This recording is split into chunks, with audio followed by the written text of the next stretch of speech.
following story is based on true accounts. Names and details have been changed to enhance storytelling. I shouldn't have followed her. This happened when I was in high school. I grew up in Louisiana, in a very small town in the outskirts. The kind of place where everyone knew each other, or at least they thought they did. There was a girl at our school. Her name was Emily. She was quiet, she was very gothy as well. Not shy, she was just distant. She didn't talk to anyone. Nobody bullied her, almost as if they were afraid to. I was raised to be kind, especially to people that had nobody to talk to. So I talked to her, and I started to get to know her. She never talked about her home.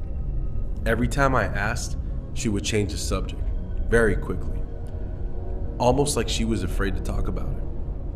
We started to get to know each other very well, and we became pretty friendly.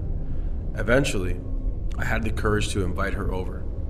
We had a sleepover, and everything felt normal. For the first time, she seemed relaxed. This is the first time I had noticed that. But even then, when we were having fun, there were moments where she would just go quiet, almost like she was listening. The next week, she invited me to her house. Something about her inviting me didn't feel genuine. Not like she was being a bad person, but it felt off. Nonetheless, I said yes. Her house was pretty far out, isolated, quiet. Her parents weren't around. We went inside. At first, everything felt normal, but even then she wasn't the same. She seemed nervous, distracted, like she was waiting for something. Later that night, we played board games, played card games, even started talking about some boys that we had a crush on. The parents came in there, very weirdly, looked around the room, stared at both of us, and told us to turn off the lights, that it was time for bed. They made it very clear to us that we should not go outside, and that if we would regret it and get in trouble. When we tried sleeping in the later night, I heard voices, low, muffled, coming from somewhere in the house. I asked her if she had heard it. She grabbed my arm and she said, "Don't go out there." Her voice was scared.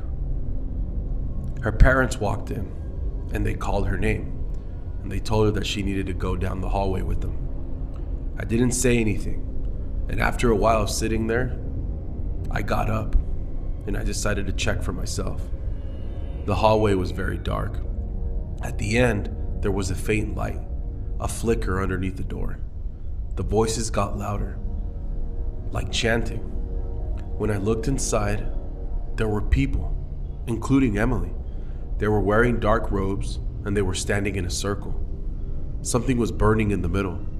The smell was wrong. It smelled like dead, rotting flesh.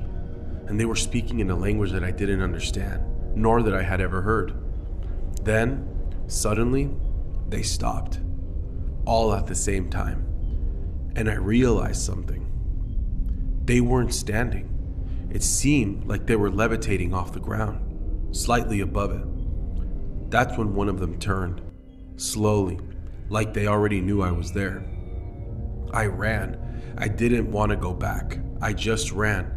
And then when I hit the door, I noticed something that has stayed with me for the rest of my life. I noticed a bunch of hooded, cloaked figures, almost like they were interlocked at the fingers.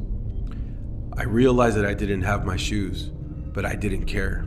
I grabbed my rosary, barefooted, and I started running as fast as I could. I could hear something behind me as I was running. Not footsteps, something else. I clutched my rosary even tighter and started praying out loud.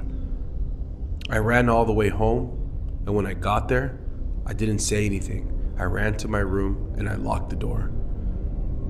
My mom knew something was wrong, but I couldn't explain it. The next day, Emily was gone. She never came back. There was no explanation. No one had talked about it. Years passed. I grew up. I had a family and a couple of kids. But sometimes I still think about that night. The way that they floated. The hooded figures outside of the house, almost as if something didn't want me to leave, like they were trying to entrap me inside of the house. The way they stopped, the moment I saw them, the way that they looked at me, the way Emily looked at me as well, almost as if like I wasn't supposed to see that. And sometimes I wonder to myself, what would have happened if I would have stayed?